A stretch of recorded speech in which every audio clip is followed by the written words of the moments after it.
Breaking news, a murder charge dropped. More than 2 years after Lisa Lopez Galvan was shot and killed at the Chiefs Super Bowl celebration, the man accused of pulling the trigger is heading to prison, but he won't be convicted of killing her.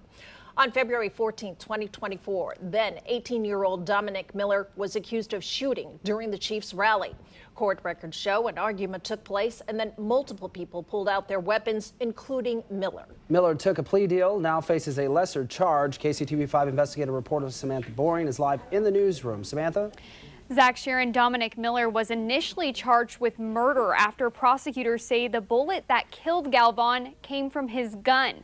But instead, he's made a plea deal with prosecutors. Miller pled guilty to 1 count of unlawful use of a weapon.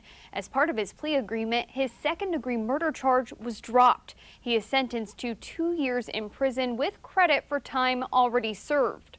His trial was initially set to start this month. Now, 2 other adults face charges in this shooting still. Lindell Mays and Terry Young both are charged with second-degree murder, unlawful use of a weapon, and armed criminal action. Mays is set to go to trial next March, and Young is due back in court in April for a pretrial hearing. Galvan's family released a statement saying the greatest justice would have been having Lisa back.